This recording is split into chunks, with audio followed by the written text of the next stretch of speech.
build the wall, re-implement deportations. And that gets me to your point, Margaret, about what do we actually do? So we've got 25 million illegal aliens who are here in the country. What do we do with them? I think the first thing that we do is we start with the criminal migrants. About 1 million of those people have committed some form of crime in addition to crossing the border illegally. I think you start with deportations on those folks. And then I think you make it harder for illegal aliens to undercut the wages of American workers. A lot of people will go home if they can't work for less than minimum wage in our own country. And by the way, that'll be really good for our workers who just want to earn a fair wage for doing a good day's work. And the final point, Margaret, is you ask about family separation. Right now in this country, Margaret, we have 320,000 children that the Department of Homeland Security has effectively lost. Some of them have been sex trafficked. Some of them hopefully are at homes with their families. Some of them have been used as drug trafficking mules. The real family separation policy in this country is unfortunately Kamala Harris's wide open southern border. And I'd ask my fellow Americans to remember when she came into office, she said she was going to do this. Real leadership would be saying, you know what, I screwed up. We're going to go back to Donald Trump's border policies. I wish that she would do that. It would be good for all of us. Governor, do you care to respond to any of those specific allegations, including that the vice president is, quote, letting in fentanyl and using kids as drug mules, among other things regarding children? The drug mule is not true, but I will say about the fentanyl, because this is a crisis of this, the opioid crisis. And the good news on this is the last 12 months saw the largest decrease in opioid deaths in our nation's history, 30% decrease in Ohio. But there's still more work to do. But let's go back to this on immigration. Kamala Harris was the attorney general of the largest state and a border state in California. She's the only person in this race who prosecuted transnational gangs for human trafficking and drug interventions. But look, we all want to solve this. Most of us want to solve this, and that is the United States Congress. That's the Border Patrol agents. That's the Chamber of Commerce. That's most Americans out here. That's why we had the fairest and the toughest bill on immigration that this nation's seen. It was crafted by a conservative senator from Oklahoma, James Lankford. I know him. He's super conservative, but he's a man of principle, wants to get it done. Democrats and Republicans worked on this piece of legislation. The Border Patrol said, this is what we need in here. These are the experts. And the Chamber of Commerce and the Wall Street Journal said, pass this thing. Kamala Harris helped get there. 1,500 new border agents, detection for drugs, DOJ money to speed up these the adjudications on this, just what America wants. But as soon as I was getting ready to pass and actually tackle this, Donald Trump said no, told them to vote against it because it gives him a campaign issue. It gives him to, what would Donald Trump talk about if we actually did some of these things? And they need to be done by the legislature. You can't just do this through the executive branch. So look, we have the options to do this. Donald Trump had 4 years. He had 4 years to do this. And he promised you, America, how easy it would be. I'll build you a big, beautiful wall, and Mexico will pay for it. Less than 2% of that wall got built, and Mexico didn't pay a dime. But here we are again, 9 years after he came down that escalator, dehumanizing people and telling them what he was going to do. As far as the deportation plan, at one point, Senator Vance said it was so unworkable to be laughable. So that's where we're at. Pass the bill, she'll sign it. Governor, your time is up. Senator, the question was, will you separate parents from their children, even if their kids are U.S. citizens? You have 1 minute. Margaret, my point is that we already have massive child separations thanks to Kamala Harris's open border. And I didn't accuse Kamala Harris of inviting drug mules. I said that she enabled the Mexican drug cartels to operate freely in this country. And we know that they use children as drug mules, and it is a disgrace, and it has to stop. Look, I think what Tim said just doesn't pass the smell test. For 3 years, Kamala Harris went out bragging that she was going to undo Donald Trump's border policy. She did exactly that. We had a record number of illegal crossings. We had a record number of fentanyl coming into our country. And now that she's running for president, or a few months before, she says that somehow she got religion and cared a lot about a piece of legislation.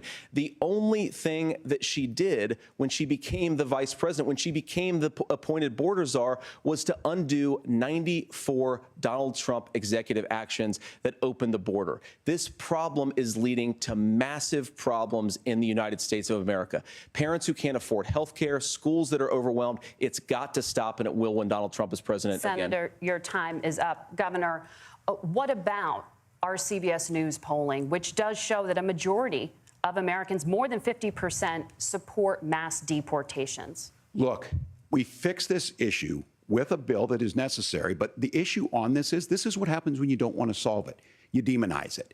And we saw this. And Senator Vance, and it surprises me on this, talking about and saying, I will create stories to bring attention to this. That vilified a large number of people who were here legally in the community of Springfield. The Republican governor said, it's not true, don't do it. There's consequences for this. There's consequences. We could come together. Senator Langford did it. We could come together and solve this if we didn't let Donald Trump continue to make it an issue. And the consequences in Springfield were the governor had to send state law enforcement to escort kindergartners to school. I believe Senator Vance wants to solve this, but by standing with Donald Trump and not working together to find a solution, it becomes a talking point. And when it becomes a talking point like this, we dehumanize and villainize other human beings. Tim, Governor, your time is up. Senator, I'll give you 1 minute, but let me just ask you the question first. The governor has made the point, and I think as a sitting lawmaker, you know that Congress controls the purse strings and any funding. So you have said repeatedly that Donald Trump would, through executive action, solve this. Do you disagree that Congress controls the purse strings and would need to support many of the changes that you would actually want to implement? You have 1 minute. Look, Margaret, first of all, the gross majority of what we need to do at the southern border is just empowering law enforcement to do their job. I've been to the southern border more than our borders are. Kamala Harris has been. And it's actually heartbreaking because the Border Patrol agents, they just want to be empowered to do their job. Of course, additional resources would help, but most of this is about the president and the vice president empowering our law enforcement to say, if you try to come across the border illegally, you've got to stay in Mexico, you've got to go back through proper channels. Now, Governor Walz brought up the community of Springfield, and he's very worried about the things that I've said in Springfield. Look, in Springfield, Ohio, and in communities all across this country, you've got schools that are overwhelmed. You've got hospitals that are overwhelmed. You have got housing that is totally unaffordable because we brought in millions of illegal immigrants to compete with Americans for scarce homes. The people that I'm most worried about in Springfield, Ohio, are the American citizens who have had their lives destroyed by Kamala Harris's open border. It is a disgrace, Tim. And I actually think, I agree with you. I think you want to solve this problem, but I don't think that Kamala Harris does. Senator, your time is up. Governor, you have 1 minute to respond. Yeah, well, it is law enforcement that asked for the bill. They helped craft it. They're the ones that supported it. That's because they know we need to do this. Look, this issue of continuing to bring this up, of not dealing with it, of blaming migrants for everything. On housing, we could talk a little bit about Wall Street speculators buying up housing and making them less affordable, but it becomes a blame. Look, this bill also gives the money necessary to adjudicate. I agree, it should not take 7 years for an asylum claim to be done. This bill gets it done in 90 days. Then you start to make a difference in this, and you start to adhere to what we know, American principles. I don't talk about my faith a lot, but Matthew 25:40 talks about, to the least amongst us you do unto me. I think that's true of most Americans. They simply want order to it. This bill does it. It's funded. It's supported by the people who do it. And it lets us keep our dignity about how we treat other people. Thank you, Governor. And just to clarify for our viewers, Springfield, Ohio does have a large number of Haitian migrants who have legal status, temporary protected status. Well, Margaret, but thank you, Senator. We have so much to get to. Margaret, I think it's important because we're going to turn now to the economy. Thank you, Margaret. The rules were that you guys weren't going to fact check, and since you're fact checking me, I think it's important to say what's actually going on. So there's an application called the CBP One app, where you can go on as an illegal migrant, apply for asylum or apply for parole, and be granted legal status at the wave of a Kamala Harris open border wand.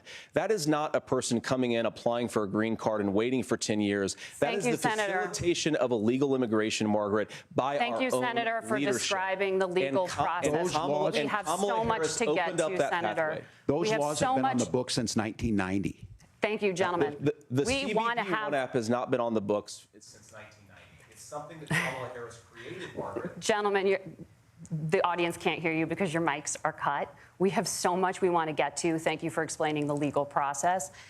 Nora. Thank you, Margaret. The economy is a top concern for voters. Each of your campaigns has released an economic plan, so let's talk about the specifics. Governor Walz, Vice President Harris unveiled a plan that includes billions in tax credits for manufacturing, housing, and a renewed child tax credit. The Wharton School says your proposals will increase the nation's deficit by $1.2 trillion. How would you pay for that without ballooning the deficit? Governor, I'll give you 2 minutes. Yeah, thank you. And Kamala Harris and I do believe in the middle class because that's where we come from. We both grew up in that. We understand. So those of you out there listening tonight, you're hearing a lot of stuff back and forth, and it's good. It's healthy. That's what this is supposed to happen. You should be listening. How's this going to impact me? The bold forward plan that Kamala Harris put out there is talking about this housing issue. The one thing is there's 3 million new houses proposed under this plan with down payment assistance on the front end to get you in a house. A house is much more than just an asset to be traded somewhere. It's foundational to where you're at. And then making sure that the things you buy every day, whether they be prescription drugs or other things, that there's fairness in that. Look, the $35 insulin is a good thing, but it costs $5 to make insulin. They were charging $800 before this law went into effect. As far as the housing goes, I've seen it in Minnesota. 12% more houses in Minneapolis, prices went down on rent 4%. It's working. And then making sure tax cuts go to the middle class. $6,000 child tax credit, we have one in Minnesota, reduces childhood poverty by 1/3. We save money in the long run, and we do the right thing for families. And then getting businesses off the ground. The law as it stands right now is $5,000 tax credit for small business, increasing that to $50,000. Now, this is a philosophical difference between us. Donald Trump made a promise, and I'll give you this. He kept it.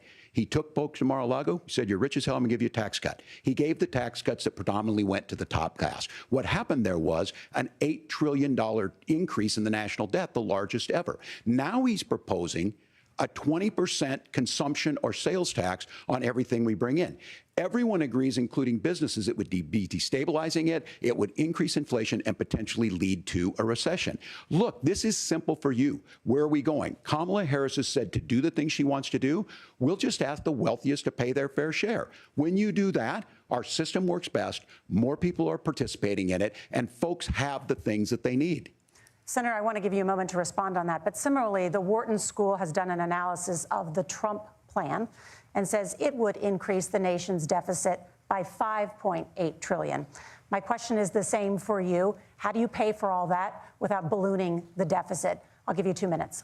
Well, first of all, you're going to hear a lot from Tim Walz this evening, and you just heard it in the answer, a lot of what Kamala Harris proposes to do. And some of it, I'll be honest with you, it even sounds pretty good. Here's what you won't hear, is that Kamala Harris has already done it.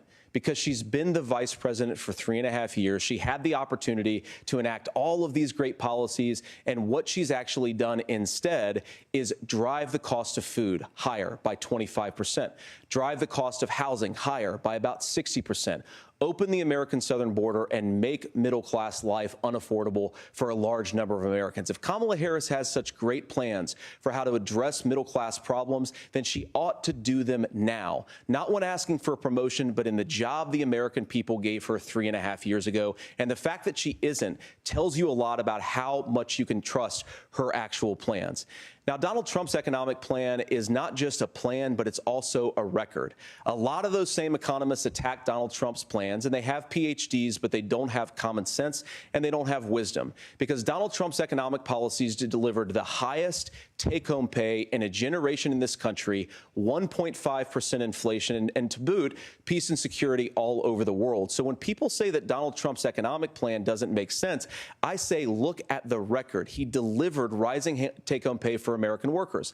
Now, Tim admirably admits that they want to undo the Trump tax cuts. But if you look at what was so different about Donald Trump's tax cuts, even from previous Republican tax cut plans, is that a lot of those resources went to giving more take-home pay to middle-class and working-class Americans. It was passed in 2017, and you saw an American economic boom unlike we've seen in a generation in this country. That is a record that I'm proud to run on, and we're going to get back to that common sense wisdom so that you can afford to live the American dream again. I know a lot of you are struggling. I know a lot of you are worried about paying the bills. It's going to stop when Donald Trump brings back common sense to this country. Governor, do you want to respond to that? What has Kamala Harris done for the middle class? Yeah, well, Kamala Harris's day one was Donald Trump's failure on COVID that led to the collapse of our economy. We were already before COVID in a manufacturing recession, but 10 million people out of work, largest percentage since the Great Depression. 9 million jobs closed on that. That was day one, whether it was the Infrastructure Act or other things we moved. Now, you made a question about experts, said this. I've made a note of this. Economists can't be trusted. Science can't be trusted. National security folks can't be trusted. Look, if you're going to be president, you don't have all the answers. Donald Trump believes he does. My pro tip of the day is this. If you need heart surgery, listen to the people at the Mayo Clinic in Rochester, Minnesota, not Donald Trump. And the same thing goes with this. And I ask you out there, teachers, nurses, truck drivers, whatever, how is it fair that you're paying your taxes every year and Donald Trump hasn't paid any federal tax in the last 15 years, and the last year as president? That's what's wrong with the system. There's a way around it, and he's bragged about that. We're just asking for fairness in it, and that's all you want.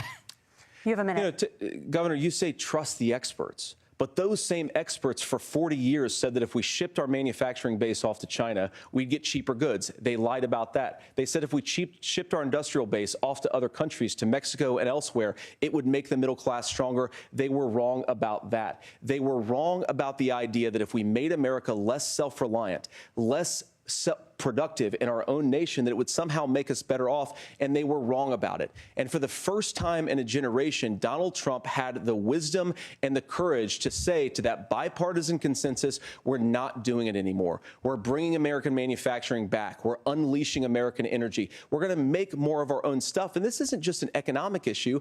I mean, I've got 3 beautiful little kids at home, 7, 4, and 2, and I love them very much, and I hope they're in bed right now.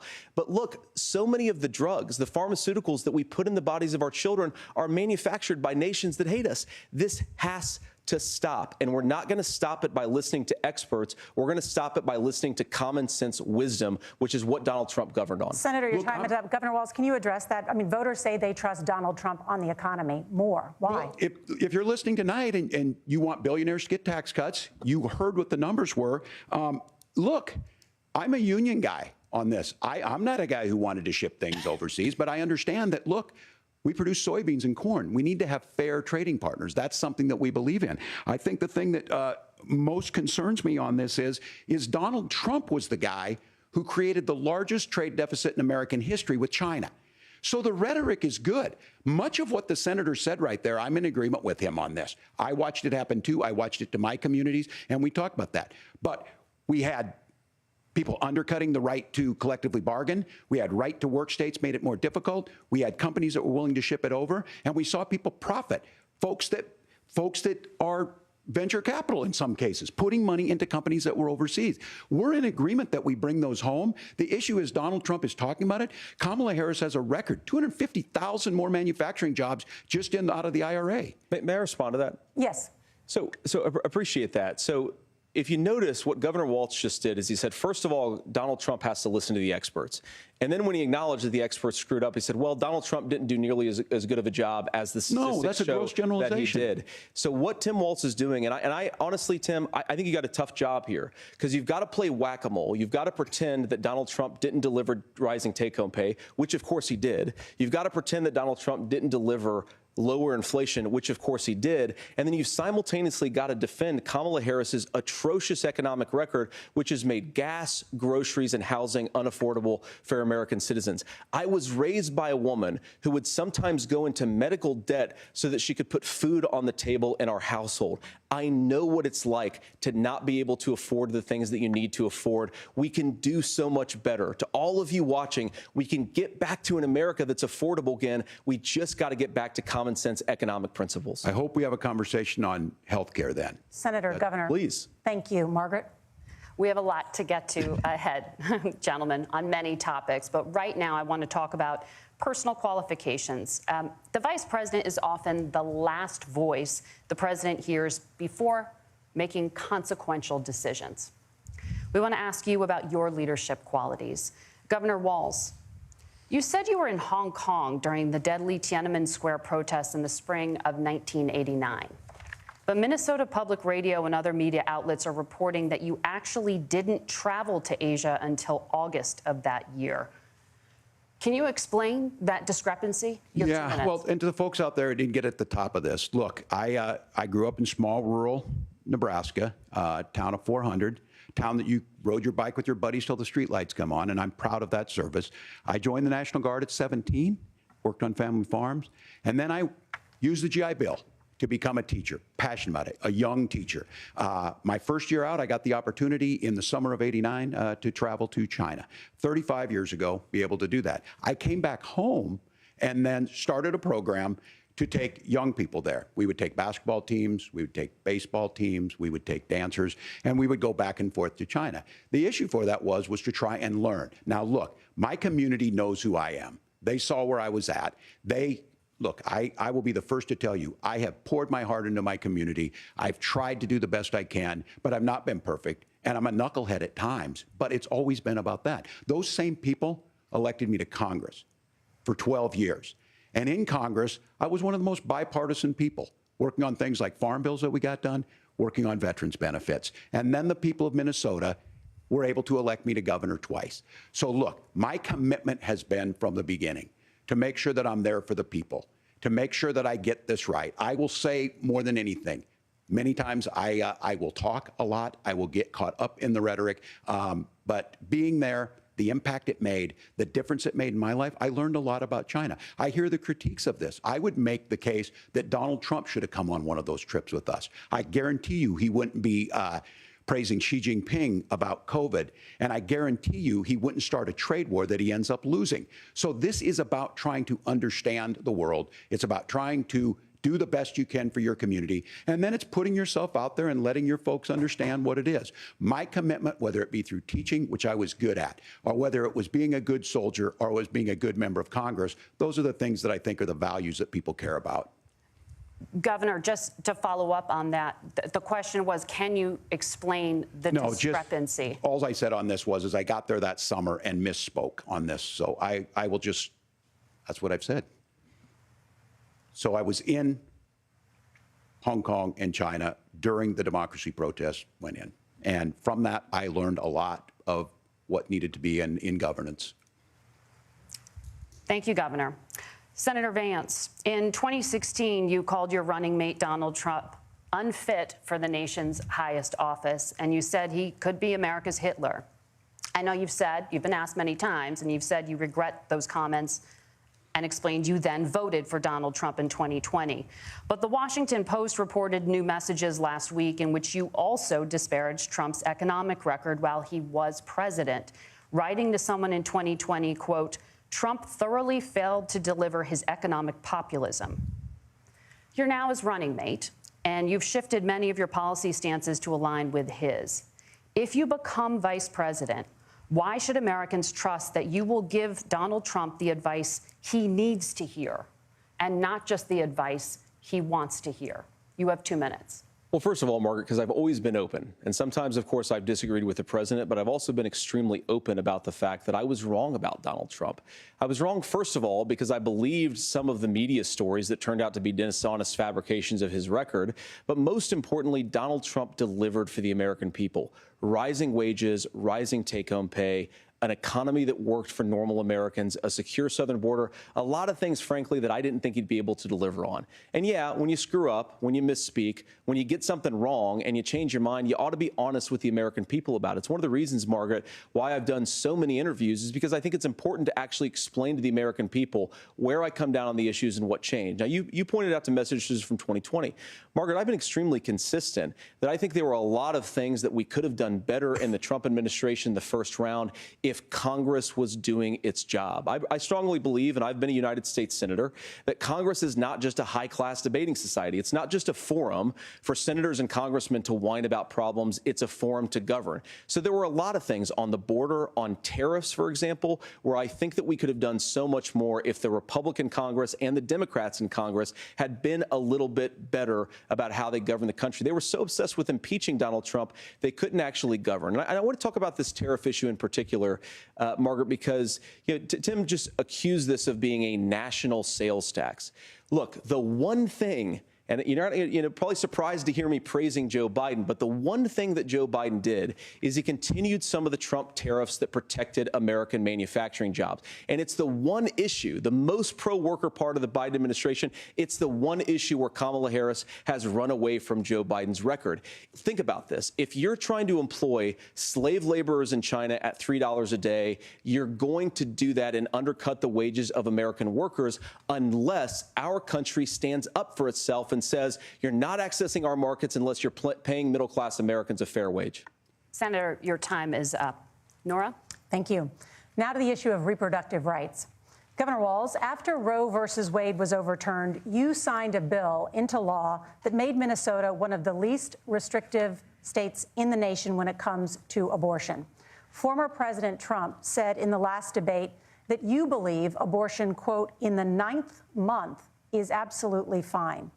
Yes or no? Is that what you support? I'll give you 2 minutes. That's not what the bill says, but look, this issue is what's on everyone's mind. Donald Trump put this all into motion. He brags about how great it was that he put the judges in and overturned Roe versus Wade, 52 years of personal autonomy. And then he tells us, oh, we send it to the states. It's a beautiful thing. Amanda Zaworski would disagree with you on it's a beautiful thing. A young bride in Texas waiting for their child at 18 weeks. She has a complication, a tear in the membrane. She needs to go in. The medical care at that point needs to be decided by the doctor. And that would have been an abortion. But in Texas, that would have put them in legal jeopardy. She went home, got sepsis, nearly dies, and now she may have difficulty having children. Or in Kentucky, Hadley Duvall, a 12-year-old child raped and impregnated by her stepfather. Those are horrific. Now, when God asked about that, Senator Vance said 2 wrongs don't make a right. There is no right in this. So in Minnesota, what we did was restore Roe versus Wade. We made sure that we put women in charge of their health care. But look, this is not where, if you don't know Amanda or a Hadley, you soon will. Their Project 2025 is going to have a registry of pregnancies. It's going to make it more difficult, if not impossible, to get contraception and limit access, if not eliminate access to infertility treatments. For so many of you out there listening, me included, infertility treatments are why I have a child. That's nobody else's business, but those things are being proposed. And the catch-all on this is, well, the states will decide what's right for Texas might not be right for Washington. That's not how this works. This is basic human right. We have seen maternal mortality skyrocket in Texas, outpacing many other countries in the world. This is about health care. In Minnesota, we are ranked first in health care for a reason. We trust women. We trust doctors. Senator, do you want to respond to the governor's claim? Will you create a federal pregnancy monitoring agency? No, Nora, certainly we won't. And I want to talk about this issue because I know a lot of Americans care about it, and I know a lot of Americans don't agree with everything that I've ever said on this topic. And, you know, I grew up in a working class family in a neighborhood where I knew a lot of young women who had unplanned pregnancies and decided to terminate those pregnancies because they feel like they didn't have any other options. And, you know, one of them is actually very dear to me. And I know she's watching tonight, and I love you. And she told me something a couple years ago that she felt like if she hadn't had that abortion, that it would have destroyed her life because she was in an abusive relationship. And I think that what I take from that as a Republican who proudly wants to protect innocent life in this country, who proudly wants to protect the vulnerable, is that my party, we've got to do so much better of a job at earning the American people's trust back on this issue where they frankly just don't trust us. And I think that's one of the things that Donald Trump and I are endeavoring to do. I want us as a Republican Party to be pro-family in the fullest sense of the word. I want us to support fertility treatments. I want us to make it easier for moms to afford to have babies. I want it to make it easier for young families to afford a home so they can afford a place to raise that family. And I think there's so much that we can do on the public policy front just to give women more options. Now, of course, Donald Trump has been very clear that on the abortion policy specifically, that we have a big country and it's diverse. And California has a different viewpoint on this than Georgia. Georgia has a different viewpoint from Arizona. And the proper way to handle this, as messy as democracy sometimes is to let voters make these decisions, let the individual states make their abortion policy. And I think that's what makes the most sense in a very big, a very diverse, and let's be honest, sometimes a very, very messy and divided country. Governor, would you like to respond and also answer the question about restrictions? Yeah, well, the question got asked and Donald Trump made the accusation that wasn't true about Minnesota. Well, let me tell you about this idea that there's diverse states. There's a young woman named Amber Thurman. She happened to be in Georgia, a restrictive state. Because of that, she had to travel a long distance to North Carolina to try and get her care. Amber Thurman died in that journey back and forth. The fact of the matter is, how can we as a nation say that your life and your rights as basic as the right to control your own body is determined on geography. There's a very real chance, had Amber Thurman lived in Minnesota, she would be alive today. That's why the restoration of Roe versus Wade. When you listen to Vice President Harris talk about this subject and you hear me talk about it, you hear us talking exactly the same. Donald Trump is trying to figure out how to get the political right of this. I agree with a lot of what Senator Vance said about what's happening. His running mate, though, does not, and that's the problem. Governor, your time is up. Senator, let me ask you about that. He mentioned, it was, I think, referring to a national ban. In the past, you have supported a federal ban on abortion after 15 weeks. In fact, you said if someone can't support legislation like that, quote, you are making the United States the most barbaric pro-abortion regime anywhere in the entire world. My question is, why have you changed your position? Well, Nora, first of all, I never supported a national ban. I did when I was running for Senate in 2022 talk about setting some minimum national standard. For example, we have a partial birth abortion ban in place in this country at the federal level. I don't think anybody's trying to get rid of that, or at least I hope not, though I know that Democrats have taken a very radical pro-abortion stance. But Nora, you know, one of the things that changed is in the state of Ohio, we had a referendum in 2023, and the people of Ohio voted overwhelmingly, by the way, against my position. And I think that what I learned from that, Nora, is that we've got to do a better job at winning back people's trust. So many young women would love to have families. So many young women also see an unplanned pregnancy as something that's going to destroy their livelihood, destroy their education, destroy their relationships. And we have got to earn people's trust back. And that's why Donald Trump and I are committed to pursuing pro-family policies, making child care more accessible, making fertility treatments more accessible, because we've got to do a better job at that. And that's what real leadership is. Governor, your response. I'm going to respond on the pro-abortion piece of that. No, we're not. We're pro-women. We're pro-freedom to make your own choice. We know what the implications are to not be that. Women having miscarriages, women not getting the care, physicians feeling like they may be prosecuted for providing that care. And as far as making sure that we're educating our children and giving them options, Minnesota's a state with one of the lowest teen pregnancy rates. We understand that, too. We know that the options need to be available, and we make that true. We also make it, we're a top 3 state for the best place to raise children. But these two things, to try and say that we're pro-children, but we don't like this, or you guys are pro-abortion, that's not the case at all. We are pro-freedoms for women to make their choices, and we're going, and Kamala Harris is making the case, to make options for children more affordable, a $6,000 child tax credit, but we're not going to base that on the backs of making someone like Amber Thurman drive 600 miles to try and get health care. Senator. May I respond to that? First of all, Governor, I agree with you. Amber Thurman should still be alive, and there are a lot of people who should still be alive, and I certainly wish that she was.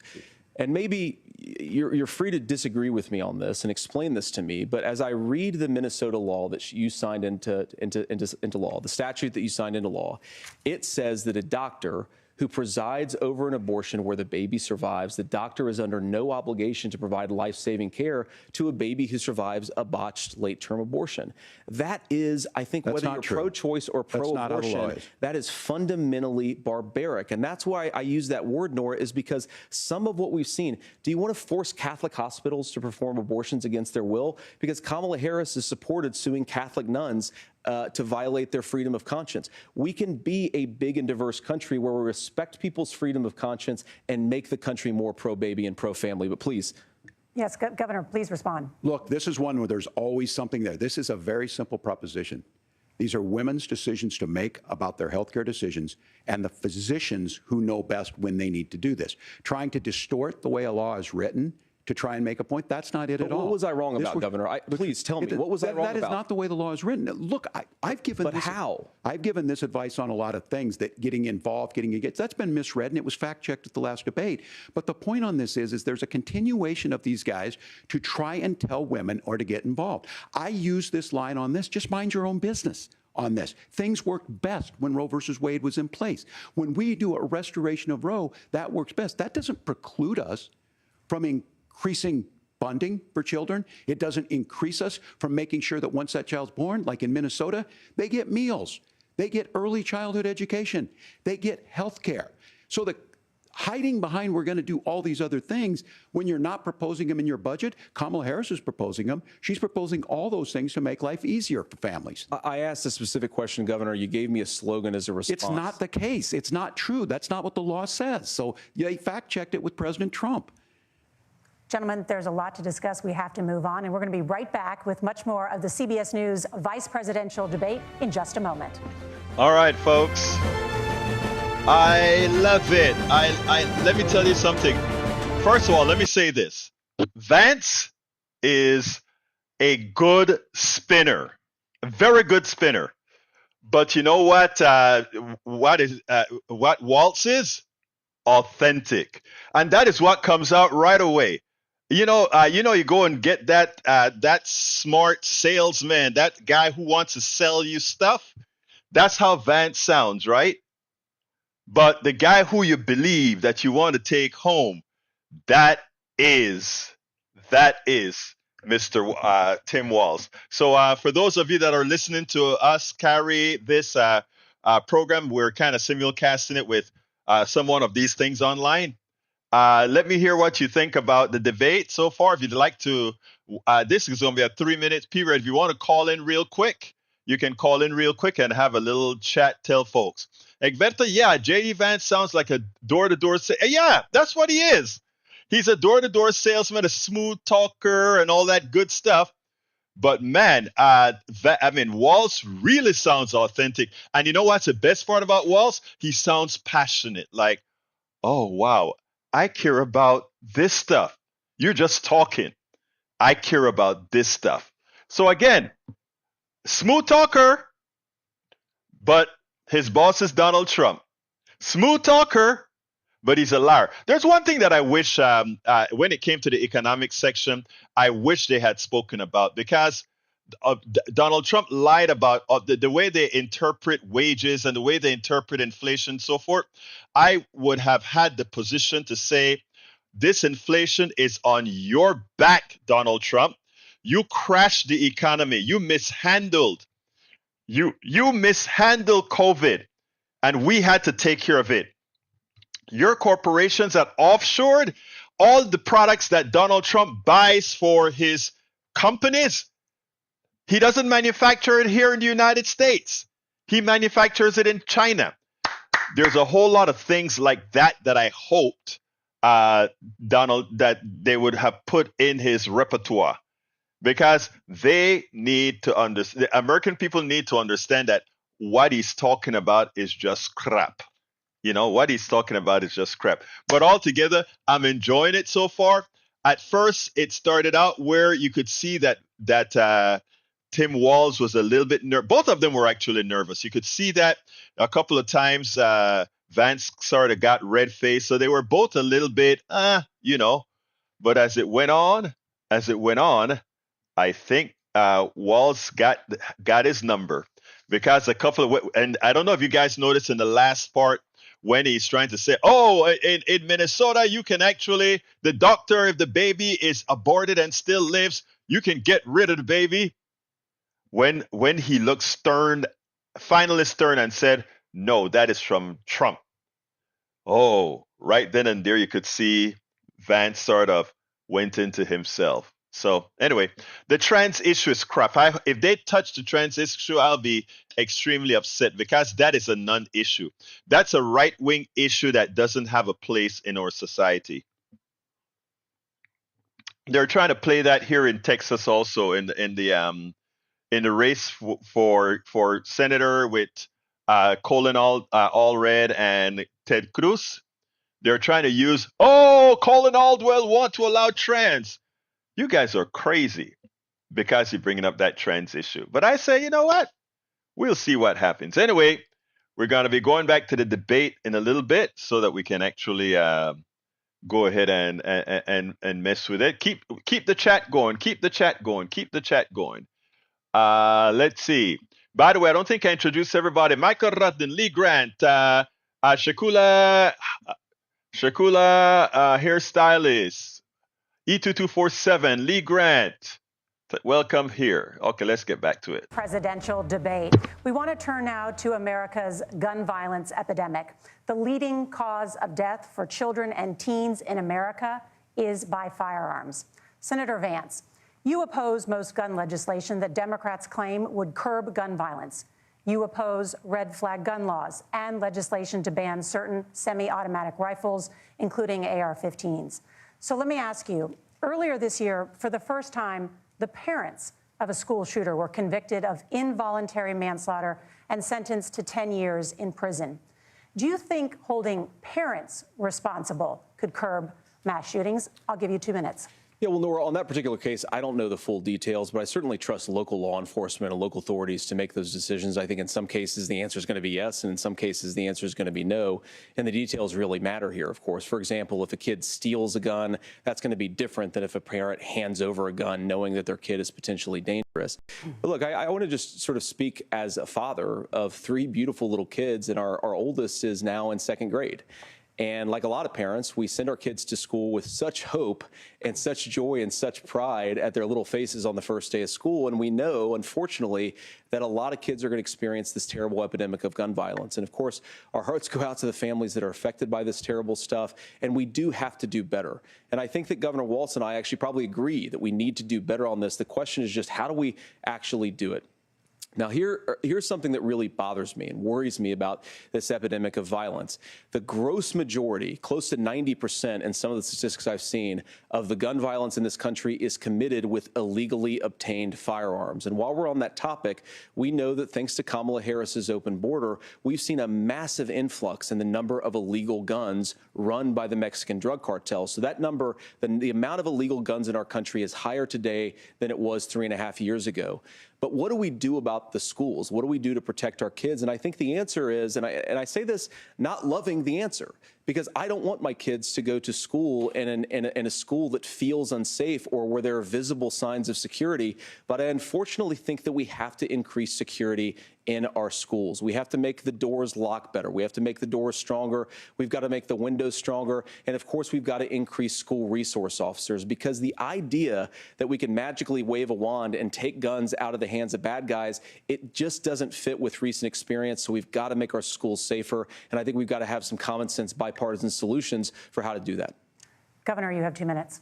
Well, I think all the parents watching tonight, this is your biggest nightmare. Look, I got a 17-year-old, and he witnessed a shooting at a community center playing volleyball. Those things don't leave you. As a member of Congress, I sat in my office surrounded by dozens of the Sandy Hook parents, and they were looking at my 7-year-old picture on the wall. Their 7-year-old were dead, and they were asking us to do something. And look, I'm a hunter. I own firearms. The vice president is. We understand that the Second Amendment is there, but our first responsibility is to our kids to figure this out. In Minnesota, we've enacted enhanced red flag laws, enhanced background checks, and we can start to get data. But here's the problem. If we really want to solve this, we've got folks that won't allow research to be even done on gun violence. And this idea that we should just live with it, and here's what I do think, that this is a good start to the conversation. I 100% believe that Senator Vance hates it when these kids, it's abhorrent and it breaks your heart. I agree with that.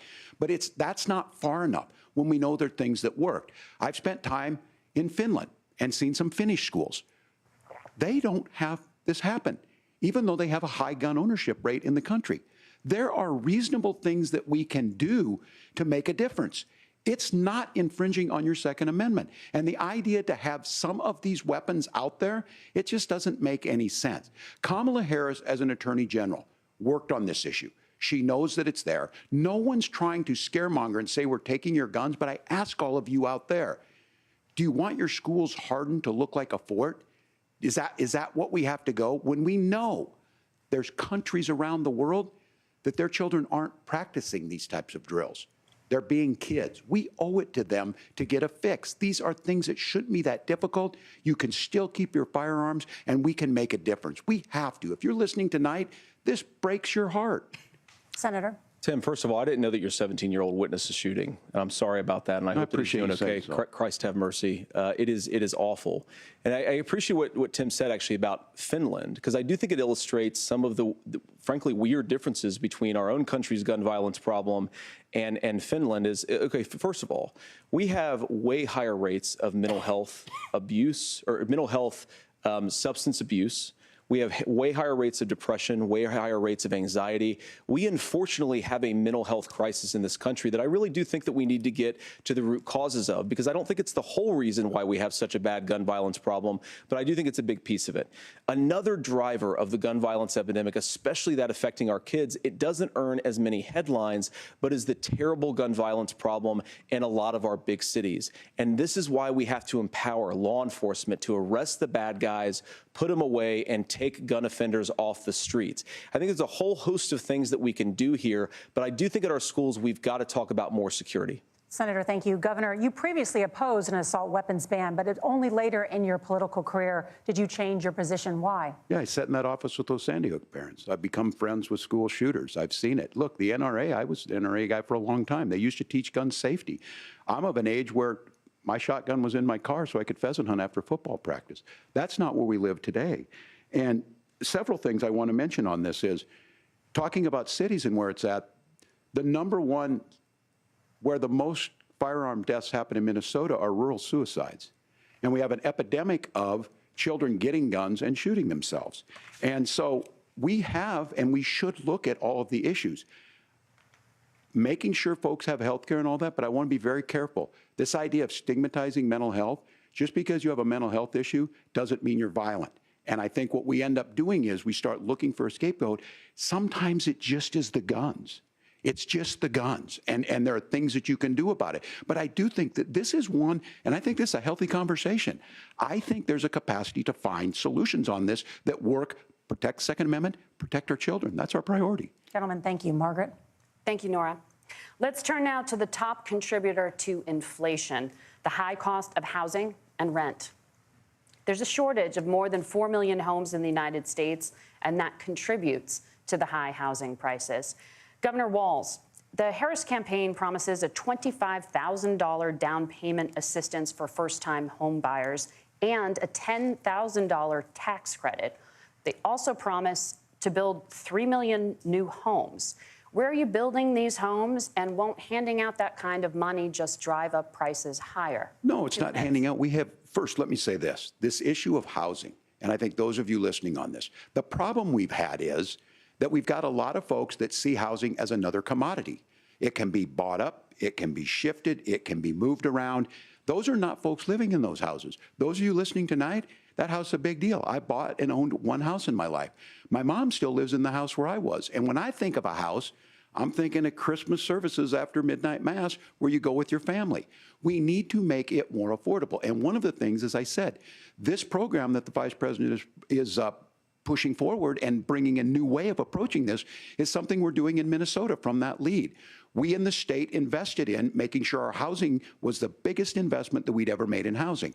It starts to make it easier. We cut some of the red tape. Local folks, look, we can't do it at the federal level, but local folks make it easier to build those homes. And then that down payment assistance. I can tell all of you out there, one of the, certainly for me, using the GI Bill was one thing, but a veteran's home loan, the big thing about a veteran's home loan is you don't have to pay the down payment. Those are things that make it there. Now, look, you're going to pay it back, and you're going to pay your mortgage. Those are things that we know in the long run, the appreciated value, the generational wealth that's created from it. And I will give Minneapolis an example. Minneapolis is the one city where we've seen the lowest inflation rates. We've seen a 12% increase in stock because we've put some of these things in, and we're implementing a state program to make sure we give some of that down payment assistance. We get it back from people because here's what we know. People with stable housing end up with stable jobs. People with stable housing have their kids able to get to school. All of those things in the long run end up saving our money. And that's the thing that I think we should be able to find some common ground in, but we can't blame immigrants for the only reason. That's not the case that's happening in many cities. The fact of the matter is that we don't have enough naturally affordable housing, but we can make sure that the government's there to help kickstart it, create that base.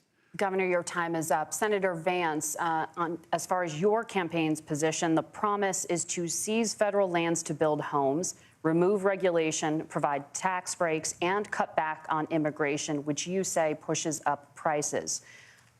Where are you going to build all the new homes you're promising, and what part of any of this plan will provide immediate relief? You have 2 minutes. Well, first of all, Tim just said something that I agree with. We don't want to blame immigrants for higher housing prices, but we do want to blame Kamala Harris for letting in millions of illegal aliens into this country, which does drive up costs, Tim. 25 million illegal aliens competing with Americans for scarce homes is one of the most significant drivers of home prices in the country. It's why we have massive increases in home prices that have happened right alongside massive increases in illegal alien populations under Kamala Harris's leadership. Now, Tim just mentioned a bunch of ideas. Now, some of those ideas I actually think are halfway decent, and some of them I disagree with. But the most important thing here is Kamala Harris is not running as a newcomer to politics. She is the sitting vice president. If she wants to enact all of these policies to make housing more affordable, I invite her to use the office that the American people already gave her, not sit around and campaign and do nothing while Americans find the American dream of homeownership completely unaffordable.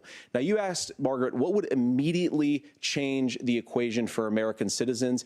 If you lower energy prices, as Donald Trump says, drill, baby, drill, one of the biggest drivers of housing costs aside from illegal immigration is, think about it, if a truck driver is paying 40% more for diesel, then the lumber he's delivering to the job site to build the house is also going to become a lot more expensive. If we open up American energy, you will get immediate pricing relief for American citizens, not, by the way, just in housing, but in a whole host of other economic goods, too. Senator Vance, you still have 23 seconds there. Do you want to answer? Can I have it? Governor, we will get to you in a moment. But, Senator, where are you going to seize the federal lands? Can you clarify? Well, what Donald Trump has said is we have a lot of federal lands that aren't being used for anything. They're not being used for national park. They're not being used, and they could be places where we build a lot of housing. And I do think that we should be opening up building in this country. We have a lot of land that could be used. We have a lot of Americans that need homes. We should be kicking out illegal immigrants who are competing for those homes, and we should be building more homes for the American citizens who deserve to be here. Senator, your time is up. Governor, I do want to let you respond to the allegation that the vice president is letting in Well, of course, that's not true. And again, you have the facts. I guess we agreed not to fact check. I'll check it. That, look, crossings are down compared to when Donald Trump left office. But it's, again, blaming and not trying to find the solution. I was going to ask, though, on this question, are we going to drill and build houses in the same federal land? And I think when people hear federal lands, these are really important pieces of land. Now, Minnesota doesn't have a lot of federal lands. I know in the western part of the countries we do. There's not a lot of federal lands in and around Minneapolis, for example. So the issue is I don't understand the federal lands issue unless we see this, and I worry about this as someone who cares deeply about our national parks and our federal lands. Look, Minnesota, we protect these things. We've got about 20% of the world's fresh water. These lands protect. They're there for a reason. They belong to all of us. But again, this is when you view housing and you view these things as commodities. Like, there's a chance to make money here. Let's take this federal land and let's sell it to people for that. I think there's better ways to do this. We've seen it in Minnesota. We're able to refurbish some of these houses. We're able to make some investments. That gets people in. And I'm still on the fact on this. Economists, Senator Vance, you said you don't like the economists. Which economists are saying that it is immigrants that's adding to the cost? Governor, your time is up. But Senator, on that point, I'd like for you to clarify. There are many contributing factors to high housing costs. What evidence do you have that migrants are part of this problem? Well, there's a Federal Reserve study that we're happy to share after the debate. We'll put it up on social media, actually, that really drills down on the connection between increased levels of migration, especially illegal immigration, and higher housing prices. Now, of course, Margaret, that's not the entire driver of higher housing prices. It's also the regulatory regime of Kamala Harris. Look, we are a country of builders. We're a country of doers. We're a country of explorers. But we increasingly have a federal administration that makes it harder to develop our resources resources, makes it harder to build things, and wants to throw people in jail for not doing everything exactly as Kamala Harris says they have to do. And what that means is that you have a lot of people who would love to build homes who aren't able to build homes. I actually agree with Tim Walz. We should get out of this idea of housing as a commodity. But the thing that has most turned housing into a commodity is giving it away to millions upon millions of people who have no legal right to be here. What are the federal regulations? I deal with this as a governor. You can very quickly reply. I'm sorry. I get this as a governor, and I don't necessarily disagree with that in some cases, many of those are local, many of them are state. I don't know which ones are federal, but I think whenever we talk regulations, people think they can get rid of them. I think you want to be able to get out of your house in a fire. I think you want to make sure that it's fireproof and those types of things. So which are the regulations? Because the vice president's not responsible for those. Congress writes those. Governor, thank you. Gentlemen, we have a lot to get to. You're passionate about the housing crisis, I can tell. But Nora? Thank you. One of the top problems facing Americans is the high cost of health care. Senator Vance, at the last presidential debate, former President Trump was asked about replacing the Affordable Care Act. In response, he said, "I have concepts of a plan." Since then, Senator, you've talked about changing how chronically ill Americans get health insurance. Can you explain how that would work? And can you guarantee that Americans with pre-existing conditions won't pay more? I'll give you 2 minutes. Well, of course, we're going to cover Americans with pre-existing conditions. In fact, a lot of my family members have gotten health care. I believe, members of my family actually got private health insurance, at least for the first time, switched off of Medicaid onto private insurance for the first time under Donald Trump's leadership. And I think that, a lot of people have criticized this concepts of a plan remark. Look, it's very simple common sense. I think as Tim Walz knows from 12 years in Congress, you're not going to propose a 900-page bill standing on a debate stage. It would bore everybody to tears, and it wouldn't actually mean anything because part of this is the give and take of bipartisan negotiation. Now, when Donald Trump was actually president, and again, he has a record to be proud of, prescription drugs fell in 2018 for the first time in a very long time. Under Kamala Harris's leadership, prescription drugs are up about 7%. Under Donald Trump's entire 4 years, they were up about 1.5%. He introduced pricing transparency. Think about healthcare. You go into a hospital, you try to buy something, and nobody knows what it actually costs. That price transparency will actually give American consumers a little bit more choice and will also drive down costs.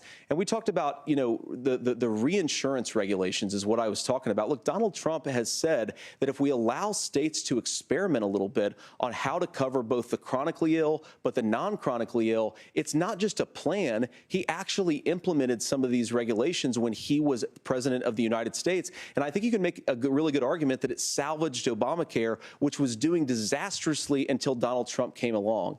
And I think this is an important point about President Trump. Of course, you don't have to agree with everything that President Trump has ever said or ever done. But when Obamacare was crushing under the weight of its own regulatory burden and health care costs, Donald Trump could have destroyed the program. Instead, he worked in a bipartisan way to ensure that Americans had access to affordable care. It's not perfect, of course, and there's so much more that we can do. But I think that Donald Trump has earned the right to put in place some better health care policies. He's earned it because he did it successfully the first time. Governor? All right, here's where being an old guy gives you some history. I was there at the creation of the ACA. And the reason it was so important is I come from a major healthcare state, home of the Mayo Clinic, home to Medical Alley, 3M, Medtronic, all of those. We understand healthcare. It's why we're ranked first on affordability and accessibility and quality of healthcare. And so what I know is under Kamala Harris, more people are covered than they have before. And those of you listening, this is critical to you. Now, Donald Trump all of a sudden wants to. Go back and remember this. He ran on the first thing he was going to do on day one was to repeal Obamacare. On day one, he tried to sign an executive order to repeal the ACA. He signed on to a lawsuit to repeal the ACA, but lost at the Supreme Court. And he would have repealed the ACA had it not been for the courage of John McCain to save that bill. Now, fast forward, what that means to you is you lose your pre-existing conditions. If you're sitting at home and you got asthma, too bad. If you're a woman, probably not. Broke your foot during football, might kick you out. Your kids get kicked out when they're 26. Kamala Harris negotiated drug prices for the first time with Medicare. We have 10 drugs that will come online, the most common ones that'll be there. But look, this issue, and when Donald Trump said, I've got a concept of a plan, it cracked me up as a fourth grade teacher because my kids would have never given me that. But what Senator Vance just explained might be worse than a concept, because what he explained is pre-Obamacare. And I'll make this as simple as possible because I have done this for a long time. What they're saying is, if you're healthy, why should you be paying more? So what they're going to do is let insurance companies pick who they insure, because guess what happens? You pay your premium, it's not much. They figure they're not going to have to pay out to you. But those of you a little older, gray, got cancer, you're going to get kicked out of it. That's why the system didn't work. Kamala Harris will protect and enhance the ACA. Governor, thank you. Senator, you have not yet explained how you would protect people with pre-existing conditions or laid out that plan. Well, look, we currently have laws and regulations in place right now that protect people with pre-existing conditions. We want to keep those regulations in place, but we also want to make the health insurance marketplace function a little bit better. Now, what Governor Walz just said is actually not true. A lot of what happened, and the reason that Obamacare was crushing under its own weight, is that a lot of young and healthy people were leaving the exchanges. Donald Trump actually helped address that problem, and he did so in a way that preserved people's access to coverage who had pre-existing conditions. But again, something that these guys do is they make a lot of claims about if Donald Trump becomes president, all of these terrible consequences are going to ensue. But in reality, Donald Trump was president. Inflation was low. Take-home pay was higher. And he saved the very program from a Democratic administration that was collapsing and would have collapsed absent his leadership. He did his job, which is govern in a bipartisan way and get results, not just complain about problems, but actually solve them. Governor, did enrollment under the Affordable Care Act go up under the Trump administration? It's higher now that we've seen it go up. Look, people are using it. The system works. And the question about this of young people or whatever, that's the individual mandate piece of this. And Republicans fought tooth and nail saying, well, Americans should be free to do this. Well, then what happens is— So you think the individual mandate's a good idea? You shrink. I think the idea of making sure the risk pool is broad enough to cover everyone, that's the only way insurance works. When it doesn't, it collapses. You are asking pre-ACA where we get people out. Look, people know that they need to be on health care. People expect it to be there. And when we are able to make it, and we are making it this way, when we incentivize people to be in the market, when we help people who might not be able to afford it get there, and we make sure then when you get sick and old, it's there for you. Because I heard people say, well, I don't want to buy into Medicare or whatever. Good luck buying health care once you get past 70. So look, the ACA works. We can continue to do better. Kamala Harris did that. The way she made everything better was negotiating those 10 drugs on Medicare for the first time in American history. Thank you. Margaret? Can I address that? I apologize. We're out of time. We have a number of subjects to discuss. Margaret? Let's talk about families in America. There is a child care crisis in this country, and the United States is one of the very few developed countries in the world without a national paid leave program for new parents. Governor Walz, you've said that if Democrats win both the White House and Congress, this is a day one priority for you. How long should employers be required to pay workers while they are home taking care of their newborns? You have 2 minutes. Yeah, well, that's negotiable, and that's what Congress worked. But here's what the deal is. Americans sitting out there right now, you may work for a big company. Look, we're home in Minnesota to some of the largest Fortune 500 companies. Kamala Harris knows that in California. Those companies provide paid family and medical leave. One is, I think they're moral and they think it's a good thing, but it also keeps their employees healthy.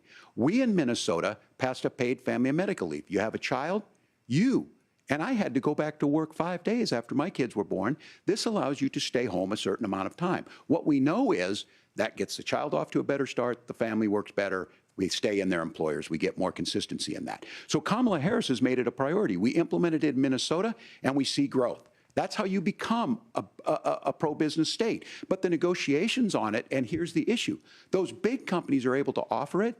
Those of you out there who don't have it, just imagine what happens if you get cancer or your child gets sick. We know what happens. You end up staying home. In some places, that means no paycheck because you've got no protection on that. This is the case of an economy that Donald Trump has set for the wealthiest amongst us. He's willing to give those tax breaks to the wealthiest. He's willing to say, bust those unions up, do whatever. What we're saying is the economy works best when it works for all of us. And so a paid family medical leave program, and I will tell you, go to the families or go to the businesses and ask them. As far as childcare on this, you have to take it at both the supply and the demand side. You can't expect the most important people in our lives to take either our children or our parents to get paid the least amount of money. And we have to make it easier for folks to be able to get into that business and then to make sure that folks are able to pay for that. We were able to do it in Minnesota, and I'm still telling you this. We were listed as the best state. We're still in crisis on this. A federal program of paid family and medical leave and help with this will enhance our workforce, enhance our families, and make it easier to have the children that you want. Governor, your time is up. Senator, do you support a national paid leave program? And if so, for how long should employers be mandated to pay their employees while they are home taking care of their newborn? You have 2 minutes. Yeah, well, first of all, Margaret, a number of my Republican colleagues and some Democrats, too, have worked on this issue. And I think there is a bipartisan solution here because a lot of us care about this issue. I mean, look, I speak from this very personally because I'm married to a beautiful woman who is an incredible mother to our 3 beautiful kids, but is also a very, very brilliant corporate litigator. And I'm so proud of her. But being a working mom, even for somebody with all of the advantages of my wife, is extraordinarily difficult. And it's not just difficult from a policy perspective. She actually had access to paid family leave because she worked for a bigger company. But the cultural pressure on young families and especially young women, I think makes it really hard for people to choose the family model they want. A lot of young women would like to go back to work immediately. Some would like to spend a little time home with the kids. Some would like to spend longer at home with the kids. We should have a family care model that makes choice possible. And I think this is a very important substantive difference between Donald Trump and Kamala Harris's approach. I mean, look, if you look at the federal programs that we have that support paid family leave right now, the Community Development Block Grant, and there's another block grant program that spends a lot of money from the federal government. These programs only go to one kind of child care model. Let's say you'd like your church maybe to help you out with child care. Maybe you live in a rural area or an urban area and you'd like to get together with families in your neighborhood to provide child care in the way that makes the most sense. You don't get access to any of these federal monies. We want to promote choice in how we deliver family care and how we promote child care because, look, it is unacceptable. And, you know, of course, Tim and I have been on the campaign trail a lot the past 7 or 8 weeks. And one of the biggest complaints I hear from young families is people who feel like they don't have options, like they're choosing between going to work or taking care for their kids. That is an incredible burden to put on American families. We're the only country that does it. I think we could do a heck of a lot better. Senator, thank you. You have also said, Senator Vance, many things about the American family. The Federal Reserve says parents will spend nearly as much on child care as they do on housing each month. So I want to get your thoughts on this. President Trump recently said, as much as child care is talked about as being expensive, it's relatively speaking not very expensive compared to the kinds of numbers we'll be taking in. Is President Trump committed to the $5,000 per child tax credit that you have described? You have 1 minute. Well, what President Trump said, Margaret, I just want to defend my running mate here a little bit, is that we're going to be taking in a lot of money by penalizing companies for shipping jobs overseas and penalizing countries who employ slave laborers and then ship their products back into our country and undercut the wages of American workers. It's the heart of the Donald Trump economic plan. Cut taxes for American workers and American families. Cut taxes for businesses that are hiring and building companies in the United States of America, but penalize companies and countries that are shipping jobs overseas. That's the heart of the economic proposal. And I think what President Trump is saying is that when we bring in this additional revenue with higher economic growth, we're going to be able to provide paid family leave, child care options that are viable and workable for a lot of American families. Can you clarify how that will solve the child care shortage? Well, because as Tim said, a lot of the child care shortage is we just don't have enough resources going into the multiple people who could be providing family care options. And we're going to have to, unfortunately, look, we're going to have to spend more money. We're going to have to induce more people to want to provide child care options for American families, because the reason it's so expensive right now is because you've got way too few people providing this very essential service. Thank you, Senator. Governor Walz, your ticket also has some child care tax credit proposals. Do you think Congress will agree to the $6,000 credit for newborns and $3,000 credit for children over the age of 6, as your campaign has promised? Is that realistic? Well, if these members of Congress are listening to anybody, I can tell you, and this is the biggest issue. Everybody listening tonight knows. I mean, I'm sure they were shocked to hear it's not that expensive. And let's be clear, whether it's $5,000 or $6,000, that pays you about 3 or 4 months. Let's be clear of where we're at on this. It's because we got out of an imbalance on this. We thought we were going to get by not paying people. I don't think Senator Vance and I are that far apart. I'm not opposed to what he's talking about on options. We've done scholarships types of things. I think we need to be open to making the case. But the issue here is, the question you asked is, you're not going to pay for it with these tariffs. That's just adding another $4,000 on the family and taking less. So not only do they not get the money to pay for that, they're $4,000 in the hole. That's Wharton School. That's his alma mater. And so I think the issue here is, if those members of Congress, I can't believe they're not. When I go to businesses, sure, they'll talk about taxes sometime, but they will lead with childcare and they will lead with housing, because we know the problem is, especially in a state like Minnesota, we need more workers because our economy's growing, but we need the workforce.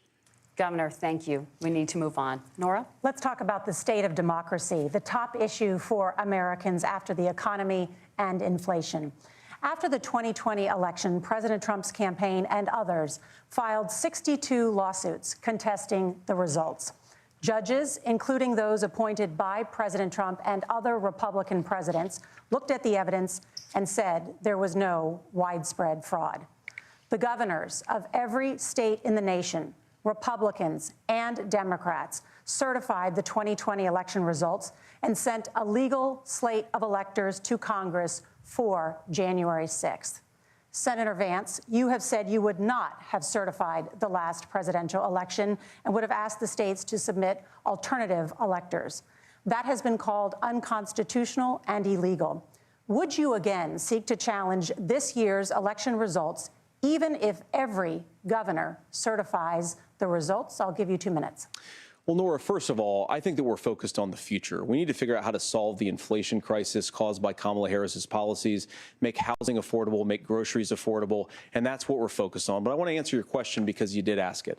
Look, what President Trump has said is that there were problems in 2020, and my own belief is that we should fight about those issues, debate those issues peacefully in the public square, and that's all I've said, and that's all that Donald Trump has said. Remember, he said that on January the 6th, the protesters ought to protest peacefully. And on January the 20th, what happened? Joe Biden became the president. Donald Trump left the White House. And now, of course, unfortunately, we have all of the negative policies that have come from the Harris-Biden administration.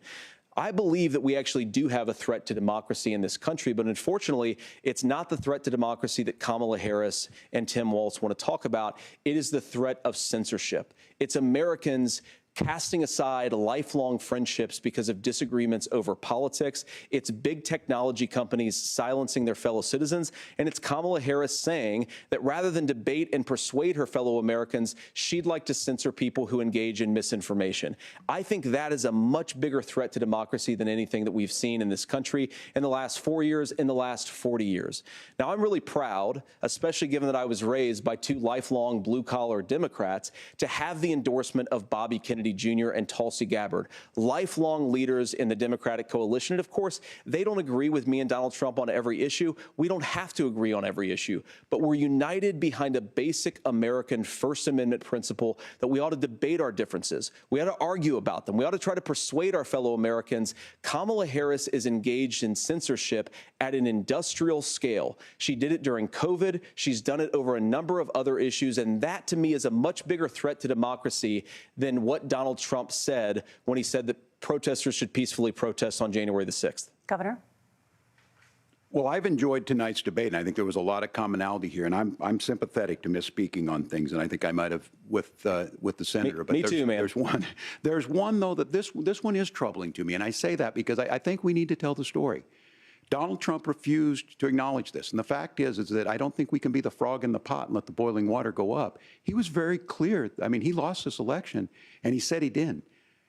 140 police officers were beaten at the Capitol that day, some with the American flag. Several later died. And it wasn't just in there. In Minnesota, a group gathered on the state Capitol grounds in St. Paul, and said, we're marching to the governor's residence and there may be casualties. The only person there was my son and his dog, who was rushed out crying by state police. That issue, and Mike Pence standing there as they were chanting, hang Mike Pence. Mike Pence made the right decision. So, Senator, it was adjudicated over and over and over. I worked with kids long enough to know, and I said as a football coach, sometimes you really want to win, but the democracy is bigger than winning an election. You shake hands, and then you try and do everything you can to help the other side win. That's what was at stake here. Now, the thing I'm most concerned about is the idea that imprisoning your political opponents, already laying the groundwork for people not accepting this. And a president's words matter. A president's words matter. People hear that. So I think this issue of settling our differences at the ballot box, shaking hands when we lose, being honest about it, but to deny what happened on January 6th, the first time in American history that a president or anyone tried to overturn a fair election and the peaceful transfer of power. And here we are 4 years later in the same boat. I will tell you this, that when this is over, we need to shake hands this election, and the winner needs to be the winner. This has got to stop. It's tearing our country apart. Margaret? Senator Vance, did you want to respond to that? Yeah, well, look, Tim, first of all, it's really rich for Democratic leaders to say that Donald Trump is a unique threat to democracy when he peacefully gave over power on January the 20th, as we have done for 250 years in this country. We are going to shake hands after this debate and after this election. And of course, I hope that we win, and I think we're going to win. But if Tim Walz is the next vice president, he'll have my prayers, he'll have my best wishes, and he'll have my help whenever he wants it. But we have to remember that for years in this country, Democrats protested the results of elections. Hillary Clinton in 2016 said that Donald Trump had the election stolen by Vladimir Putin because the Russians bought like $500,000 worth of Facebook ads. This has been going on for a long time. And if we want to say that we need to respect the results of the election, I'm on board. But if we want to say, as Tim Walz is saying, that this is just a problem that Republicans have had, I don't buy that. Governor. January 6th was not Facebook ads. And I think a revisionist history on this. Look, I don't understand how we got to this point. But the issue was that happened. Donald Trump can do it. And all of us say there's no place for this. It has massive repercussions.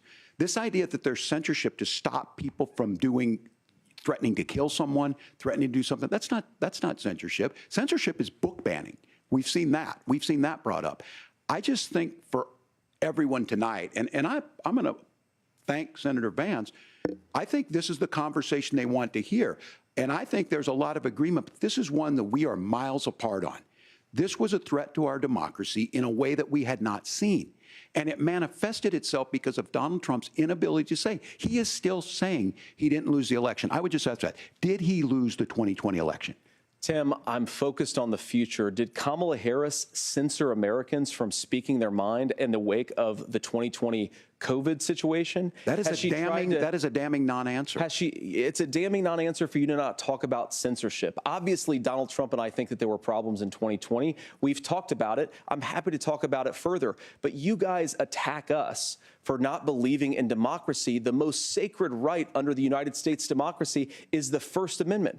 You yourself have said there's no First Amendment right to misinformation. Kamala Harris wants to use the power of government and big tech to silence people from speaking their minds. That is a threat to democracy that will long outlive this present political moment. I would like Democrats and Republicans to both reject censorship. Let's persuade one another. Let's argue about ideas, and then let's come together afterwards. You can't yell fire in a crowded theater.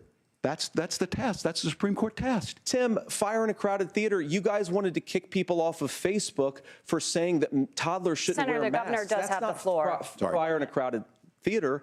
That is criticizing the policies of the government, which is the right of every American. Senator, the governor does have the floor for 1 minute to respond to you. Yeah, well, I don't run Facebook. What I do know is I see a candidate out there who refused, and now again, and this I'm pretty shocked by this. He lost the election. This is not a debate. It's not anything anywhere other than in Donald Trump's world. Because look, when Mike Pence made that decision to certify that election, that's why Mike Pence isn't on this stage.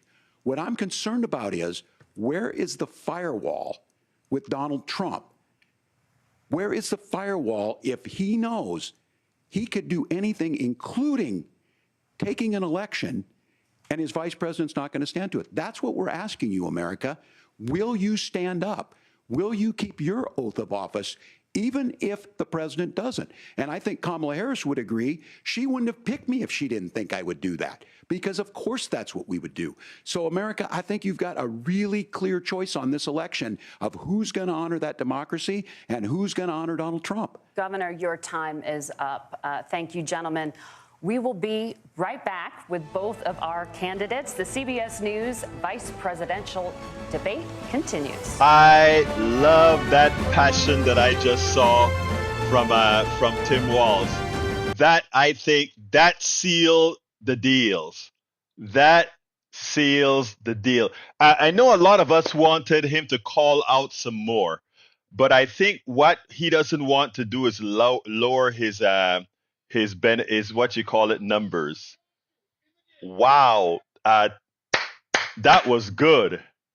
If Trump wins again, the Supreme Court has said any acts from his office are immune from prosecution. King Trump could execute his political opponents, and nobody could use the law to stop him because he's above the law. That is so true. That is so true. That is so true. Hey, I mean, guys, this is what I think. I want to see what the results say, but I really, really love Tim Walz. I think Tim Walz was walking a fine line.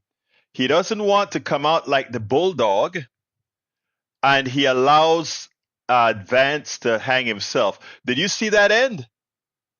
Did he lose the election? That's a good non-answer. Then he looks straight into the camera and tell America, you have a real choice. Frito, frito, frito. That was very good. 60-40 split. We'll see. We'll see if it's 60-40. We'll see if it's 60. 60-40 in what direction? 60-40 in what direction? Michael? Let's see what if we're thinking the same. In what direction, Michael? Mr. Rudnin? We must be about a few seconds behind. Okay, 60-40. Tim Walz, 60, Vance 40. I think that's about right. I think that's about right. And Walz really came on at the end. He really came on at the end. I may not give it a 60-40 because I think this was good, and Vance was good enough, I think, to get just about all of the Republican votes, meaning between 45 and 46. That's my hunch. We'll see. Because, you see what I'm saying? So I'm thinking it's probably going to be 45 Vance, because I think Vance is going to get just about all the Republican vote if they do a calculated poll, if they do a scientific poll. We'll see. We'll see what happens. But I loved it. I loved it. Who else is in the chat? Hey, all of you in the chat right now, could you just type "I'm here"? I want to see who else is here, is in the chat with us right now. And folks, for those of you that are, I mean, we have 189 folks right now. For those of you who are listening, whether you are on TikTok or not TikTok, but Twitter, well, now known as X. I think I better go to the closing. I think the closing comes up in a little bit. I think that's where they're at now, to close the show. I thought it was supposed to be just an hour and a half, 90 minutes. Looks like they're going to go, what is 1 hour, 1 hour and 45 minutes? We'll see. It looks like they're going to go to 105 minutes. We'll see. Haha. Okay, we're almost getting there, folks. Okay. Who else is in the chat? Smile is here. Thank you for coming in and pointing out yourself, Smile. So we have Michael Rudnin and Smiles. Broadcast Center in New York City for the final minutes of tonight's live simulcast of Okay, the let's get back CBS to it. News Vice Presidential Debate.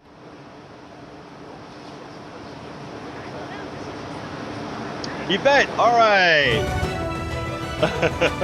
Lee Grant is still here too. Brother Grant is here. Welcome back to the CBS News vice presidential debate. It is now time for the closing statement. Senator Vance won the virtual coin toss and elected to go last. So, Governor Walz, you are first. You have 2 minutes. Well, thank you, Senator Vance. Thank you to CBS News. And most importantly, thank you to all of you. If you're still up and the folks who miss Dancing with Our Stars, I appreciate it. But look, the support of the democracy matters. It matters that you're here.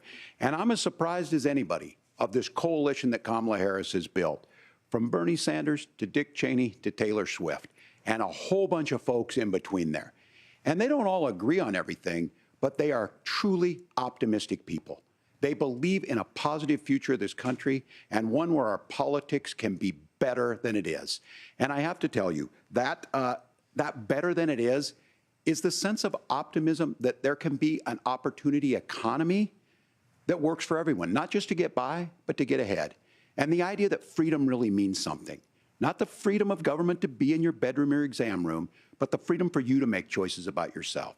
Now, look, we all know who Donald Trump is. He's told us, and as Maya Angelou said, believe him when he told you that. His first inaugural address talked about American carnage, and then he spent 4 years trying to maybe do that.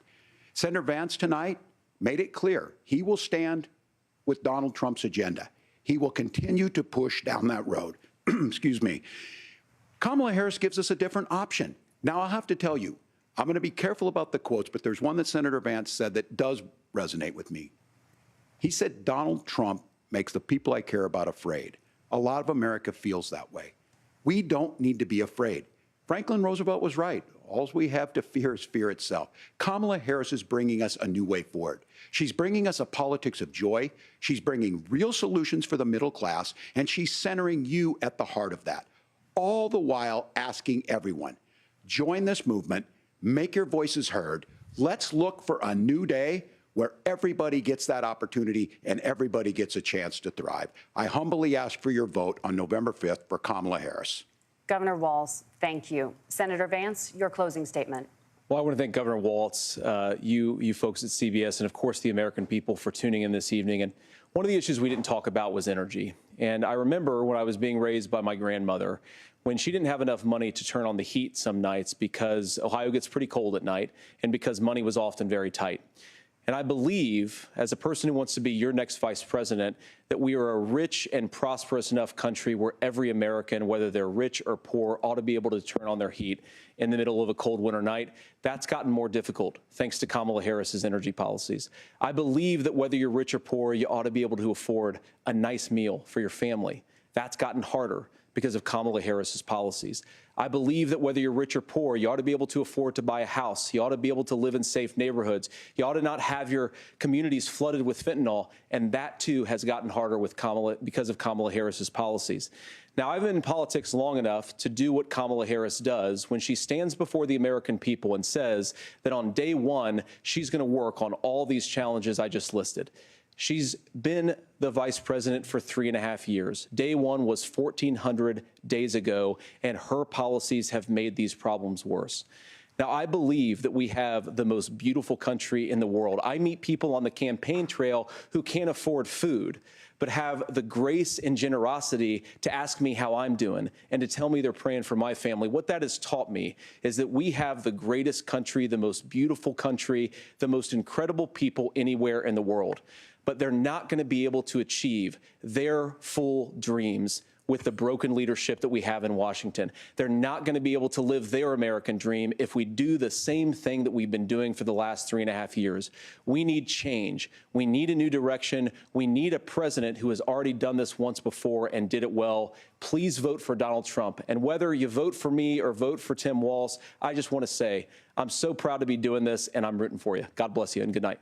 Senator Vance, thank you. And thank you both for participating in the only vice presidential debate of this election cycle. I'm Margaret Brennan. And I'm Nora O'Donnell. And a reminder, there are just 35 days until... All right, folks, what are your thoughts? Either put it in the chat, or if anybody wants to give me a call, that is going to be 281. Oh, what's that number? Oh my God, I forgot the number. It's 281 823-7747. If anybody calls me, I'll stick around a bit. Otherwise, I'm going to shut this baby down. Let's see. Give me a call, 281-823-7747. Michael says, Egberto, thanks for hosting. I've got a busy couple of days coming in. Basically, a coin flip whether I miss tomorrow's show for the day afterward. Well, I tell you what, I am going to, I have a lot of work still to do tonight before I get to bed. Thank you, E2247, for being here. Thank you, Michael Radden, for being here. Smile, smile. Thank you for being here. As well as Lee Grant, as well as Yvette Avery Herod. Thank you so kindly as well. Beautiful. Who else did I miss? Anybody else in the chat? But let me say, by the way, who won the debate? Who won the debate? Just put the name in there. Who won the debate? Spring Esther. Thank you for being Spring Estar or Esther. Thank you for being here.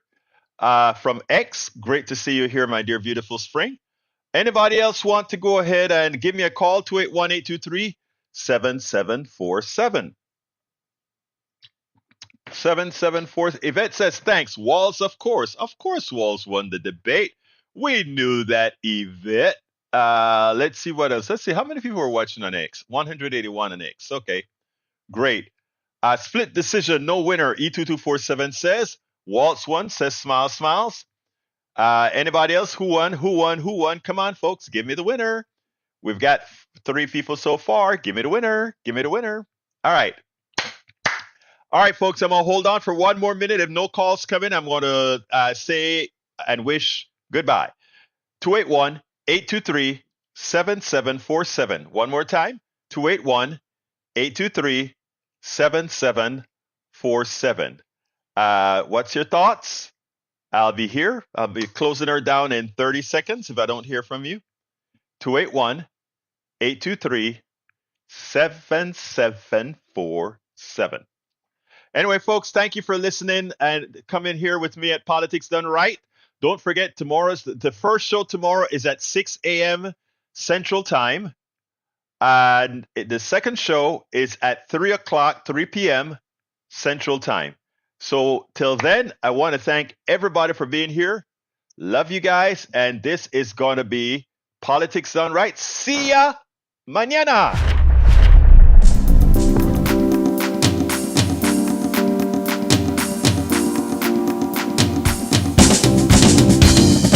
Welcome to Politics Done Right. I am your host, Egberto Willies. This is a progressive program that will take the mystery out of politics. This is the program that will encourage you to make sure government becomes we the people. Whether you are liberal, progressive, conservative, or otherwise, you get to hear your point of view. We are an independent media outlet that, unlike mainstream media, corporations only own allegiance to you. Remember, you can also send me a tweet at EGBERTOWILLIES. That is at Egberto Willies. Let us engage. It is Politics Done Right.